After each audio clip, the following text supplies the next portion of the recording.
जय माता की। ऋषि महर्षियों ने अपने अनुभव से सिद्ध किया है कि जब मनुष्य की दशा प्रतिकूल होती है तो अच्छे काम करने से भी बुरा प्रभाव होता है। जब उसकी दशा अनुकूल होती है तब ही उसका कल्याण संभव है। इसी दशा को दशा भगवती माँ दशा माता के नाम से जाना जाता है। हमारे देश की महिलाएं इसका व्रत तथा पूजन करती हैं। इस अवसर पर वे निम्नलिखित कथा भी कहती हैं। जब तुलसी के पौधे में जो जहाँ उग्र वही लगा हो, बाल निकले, कलोरी गाय बछड़ा जने, पहलोठी घोड़ी के बछड़ा हो, स्त्री के प्रथम गर्भ से बालक उत्पन्न हो, तब इन बातों का समाचार पाकर दशा माता के व्रत का संकल्प किया जाता है। परंतु शर्त यह है कि बच्चे शुभ घड़ी में उत्पन्न हुए हों। ऐसी ही स्थिति में दशा माता का व्रत लिया जाता है। 9 सूत कच्चे धागे को लेकर और 1 सूत व्रत करने वाली के आंचल को लेकर इस प्रकार 10 सूत का एक गंडा बनाकर उसमें गांठ लगाते हैं। दिन भर व्रत रखने के बाद शाम को गंडे की पूजा की जाती है।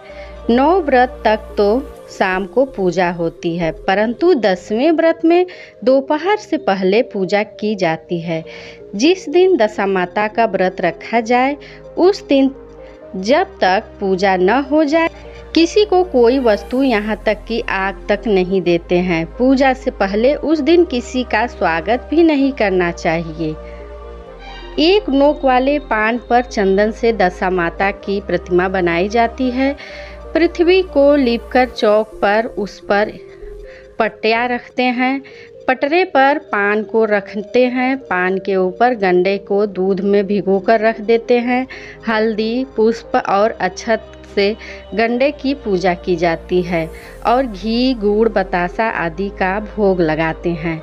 हवन करने के बाद कथा कही जाती है। कथा समाप्त होने पर पूजा की सामग्री की गीली मिट्टी के पिंड में रखकर मौन धारण कर व्रत रखने वाली स्त्री उस मिट्टी को अच्छी प्रकार फेरती है। फिर स्वयं ही उसे कुएं या तालाब में सिरकर पारण करती है। पारण के समय बोलना नहीं चाहिए। पारण को थाली में नहीं छोड़ना चाहिए। थाली को पानी से धोकर उसे पी लेना चाहिए। दशा माता की पहली कथा। राजा नल और दमयंती की कहानी। राजा नल और दमयंती रानी थी। दमयंती रानी ने दशा माता का डोरा लिया और गले में पहन लिया। तो राजा ने अपनी रानी से पूछा, रानी, यह गले में आपने क्या डाल रखा है? तब रानी ने उत्तर दिया, महाराज, यह तो दशा माता का डोरा है। राजा ने दशा माता के डोरे को रानी के गले से तोड़कर फेंक दिया, जिससे दशा माता क्रोधित हो गई और राजा को स्वप्न में आकर कहा कि राजा, तेरी दुर्दशा जा रही है और अवदशा आ रही है। राजा ने स्वप्न में ही पूछा, मुझे कैसे मालूम होगा? तब दशा माता ने कहा, राजा, जब तेरी इच्छा खली खाने की और रानी की चने खाने की होगी, वही तेरी अवदशा का प्रारंभ है। जब दशा माता का दिन आया, राजा अपने दरबार में बैठा हुआ था। उसी समय राजा नल को खली खाने की इच्छा हुई। राजा ने सेवक के हाथ खली मंगाकर खाई। उसी समय से सेवक, घोड़े, हाथी आदि सभी चीज़ें पत्थर की हो गई। राजा का राज्य नष्ट हो गया। उधर महल में रानी दमयंती को चने खाने की इच्छा हुई। रानी ने भी अपनी दासी से चने मंगाकर खाए। इस तरह दशा माता के कोप से राजा रानी भूखों मरने लगे। राजा रानी अपने दोनों पुत्र के साथ लेकर निकल पड़े। आगे चलते चलते रास्ते में लाखा बंजारे की बालद मिली। राजा ने अपने दोनों पुत्रों को अमानत के तौर पर रखने को सौंप दिया और राजा रानी आगे चल दिए। रास्ते में राजा के मित्र का गांव आया। राजा व रानी मित्र के घर गए तो मित्र ने राजा रानी का खूब आवभगत सत्कार किया और पकवान बनाकर भोजन कराया। मित्र ने अपने शयन कक्ष में राजा रानी को सुलाया। उसी कमरे में मित्र की पत्नी का 1.25 करोड़ का हार एक खूंटी पर टंगा हुआ था और वह खूंटी मोर के आकार की थी। मध्य रात्रि को अचानक रानी की आंख खुली तो उसने देखा कि मोर के आकार वाली खूंटी राजा के मित्र की पत्नी का हार मुंह में निगल रही है। रानी ने तुरंत राजा को जगाकर दिखाया। यह देखकर राजा रानी रात्रि को ही वहीं से निकल पड़े। यह सभी दशा माता के अपमान के कारण था। राजा व रानी तुरंत वहां से रवाना हो गए। आगे जाने पर राजा रानी एक माली के बगीचे में पहुँचे।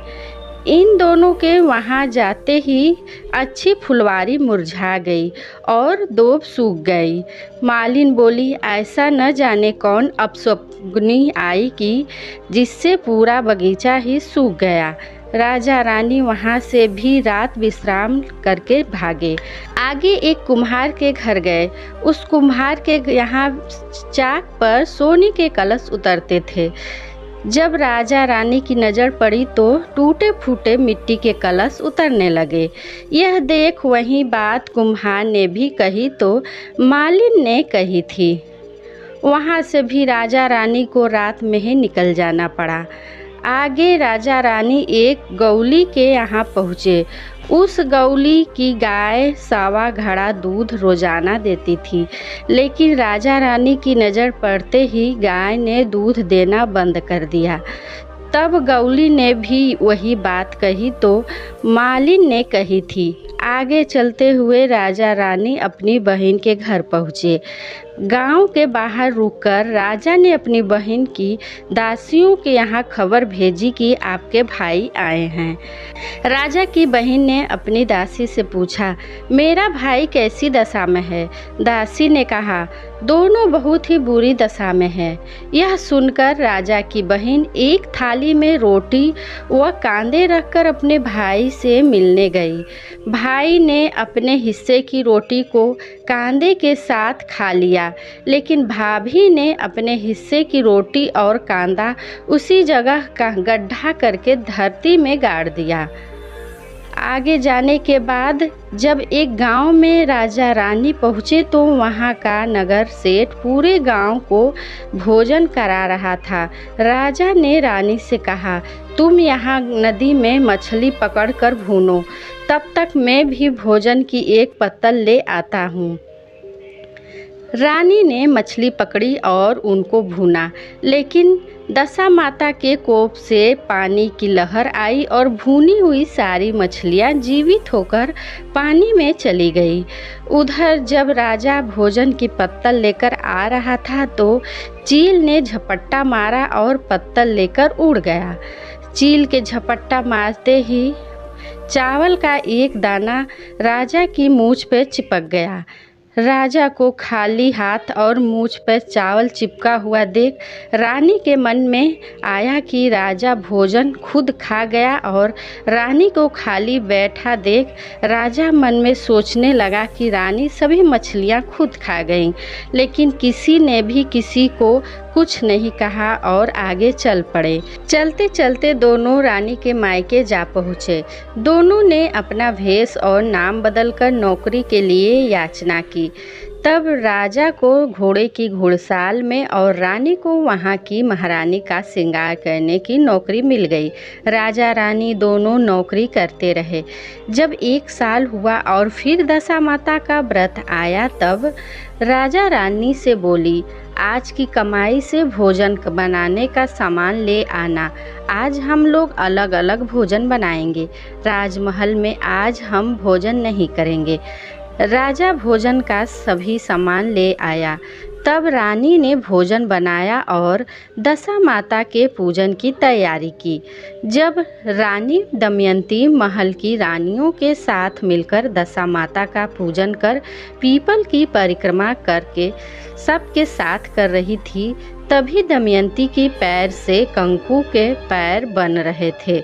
यह देख रानियां अपने पैर से होना बताने लगी, लेकिन दमयंती की माता ने कहा कि सभी रुको, हम एक एक करके परिक्रमा लगाएंगे, तभी पता लगेगा कि एक कंकु के पैर किसके हैं। एक एक करके जब परिक्रमा की तो यह पाया कि कंकु के पैर दासी दमयंती के बन रहे हैं। पूजन करने के बाद राजा रानी के बगीचे में ही भोजन किया। राजा भोजन करने के पश्चात कुछ देर के बाद वहीं जमीन पर सो गया। तब राजा के स्वप्न में पुनः दशा माता ने आकर कहा, राजा, तेरा अवदशा चली गई और दशा वापस आ गई है। राजा रानी ने महल में जाकर अपना हिसाब करने को कहा। उसी समय दमयंती ने भी अपनी माँ से कहा, मैं ही अब आपकी दमयंती हूँ। तब माँ बोली, बेटी, यह बात पहले ही बता देती थी। तब दमयंती ने कहा, माँ, उस समय हमारी अवदशा थी, अब वापस अच्छी दशा हो गई है, इसलिए हम अपने नगर को जाएंगे। पिता ने बहुत सारा धन और लावा लश्कर देकर पुत्री व दामाद को विदा किया। रास्ते में वही जगह आई जहां रानी ने मछली को भूना था और राजा के हाथ से चील पत्तल ले गई थी। दोनों ने देखा कि भुनी हुई मछलियां पानी से बाहर आ रही हैं और वही चील भोजन की पत्तल लेकर सामने आ रही है। तब रानी बोली, महाराज, आपने मन में सोचा होगा कि रानी सभी मछलियां खा गई है। तब राजा ने कहा, रानी, तुमने भी यही सोचा होगा कि राजा भोजन की पत्तल अकेले खा गए। चलते चलते राजा जब अपनी बहन के गांव में पहुँचे और दासी के साथ अपनी बहन को खबर भेजी कि राजा की बहन ने दासी से पूछा, मेरे भाई और भाभी किस दशा में है। तब दासी ने कहा, बहन बहुत अच्छी दशा में है। यह सुनकर राजा की बहन मोतियों और का थाल सजाकर भाई भाभी से मिलने गई। तभी दमयंती रानी ने धरती से प्रार्थना की और कहा, माँ, आज मेरी अमानत मुझे वापस दे दो। यह कहकर रानी ने उस जगह को खोदा जहाँ उसने रोटी और कांदा जमीन में भंडार किया था। खोदने पर रोटी तो सोने की और कांदा चांदी का हो गया था। यह दोनों चीज़ें राजा की बहन की थाली में डाल दी और आगे चलने को तैयारी करने लगे। राजा की बहन के घर नहीं गए। वहाँ से चलकर राजा गौली के यहाँ पहुँचे तो गाय पर राजा रानी की नज़र पड़ते ही गाय ने 1.25 घड़ा दूध देना शुरू कर दिया। तब गौली बोला, आज के पुण्य प्रताप से मेरी गाय ने 1.25 घड़ा दूध वापस दे दिया है। पहले न जाने कौन अपशकुनिया आया था तो मेरी गाय ने 1.25 घड़ा दूध देना बंद कर दिया था। तब राजा बोला, भाई, पहले भी हम ही आए हुए थे, तब दशा माता के कोप से हमारी अवदशा थी। अब दशा माता की कृपा से हमारे दिन फिरे हुए हैं। गौली के यहाँ से चलकर राजा अपने मित्र के घर पहुँचे। मित्र ने राजा रानी का पहले की तरह सम्मान किया और वही कमरा रात्रि विश्राम के लिए दिया और जिसमें राजा रानी पहले ठहरे हुए थे। राजा रानी को तो मोरनी द्वारा खूंटी के हार को निगले जाने की चिंता थी, इसलिए नींद कहाँ आने वाली थी। ठीक आधी रात्रि को वही लकड़ी की मोरनी खूंटी हार वापस उगलने लगी तो राजा ने अपने मित्र को और रानी को की पत्नी को जगाकर दिखाया, आपका हार इस लकड़ी की मोरनी ने निगल लिया था। आप लोगों ने सोचा होगा कि हम लोग आपका हार लेकर चले गए। प्रातः नित्य कर्म से निपटकर राजा रानी अपने लश्कर के साथ उसी माली के बगीचे में पहुँचे। राजा रानी की नज़र पड़ते ही पूरा बगीचा फिर से हरा भरा हो गया। तब माली ने कहा, आपके ही पुण्य प्रताप से मेरा बगीचा फिर से हरा भरा हुआ है। पहले न जाने कौन आया था कि पूरा बगीचा ही सूख गया था। तब राजा ने माली से कहा, भाई, पहले भी हम ही लोग आए हुए थे। दशा माता के कोप से हमारी अवदशा होने से बगीचा सूख गया था। अब हमारे दिन फिरे हुए हैं। वहाँ से चलकर राजा रानी कुम्हार के यहाँ पहुँचे। दोनों की चाक पर नज़र पड़ते ही वापस सोने के कलश उतरने लगे। तो कुम्हार ने भी पुण्य प्रताप का बखान किया और राजा ने भी अपनी दशा का विवरण सुनाया।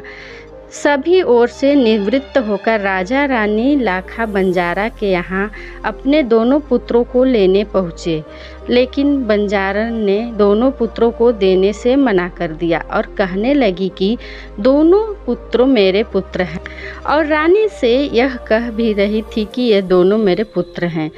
रानी और बंजारन का पुत्रों के लिए विवाद सुनकर गांव के कुछ लोग वहां जमा हो गए। दोनों का विवाद नहीं सुलझने पर गांव वालों ने दोनों को समझाते हुए एक युक्ति बताई। दोनों ने उस युक्ति की स्वीकार कर लिया। गांव वालों की युक्ति के अनुसार रानी और बंजारन को सूर्य के सामने मुख करके खड़ा होना था और अपने सामने दोनों पुत्रों को खड़ा करना था। जिसके भी आंचल की दूध की धार निकलकर दोनों ही राजकुमारों की मूँछों पर गिरेगी, पुत्र उसी के माने जाएंगे। रानी और बंजारन ने ऐसा ही किया और दोनों सूर्य के सामने मुँह करके खड़ी हो गईं और राजकुमारों को भी सामने खड़ा कर दिया गया। यह युक्ति अपनाने पर रानी दमयंती के आंचल से दूध की धार निकलकर राजकुमारों की मूँछों पर गिरी। इस प्रकार सत्य की विजय हुई। राजा रानी दोनों राजकुमारों को लेकर अपने नगर की ओर चल दिए। नगर निवासियों ने दूर से लश्कर को देखकर समझा कि कोई डाकू नगर लूटने आ रहा है। पास आने पर नगरवासियों की प्रसन्नता का ठिकाना नहीं था। जब उन्होंने अपने राजा रानी को देखा तो तुरंत टूटे फूटे ढोल लेकर नगरवासी राजा रानी की आवभगत करते हुए चल पड़े। राजा रानी की नज़र पड़ते ही टूटे फूटे ढोल और पसाड़ बने घोड़े हाथी सभी अच्छे हो गए। राजा ने अपने राज्य में दशा माता का एक विशाल मंदिर बनवाया और नगरवासियों में दशा माता की महिमा बढ़ाई। हे दशा माता, जैसे पहले राजा रानी को कष्ट सहना पड़ा, ऐसा कष्ट किसी को भी मत सहने देना, और बाद में जैसे राजा रानी को ठूठी, वैसे ही आपका व्रत करने वालों को सभी को ठूठना। यही आपसे प्रार्थना है। भगवती माता ने जिस प्रकार राजा नल के दिन फेरे, उसी प्रकार से सबके दिन फेरें। बोलो दशा माता की जय।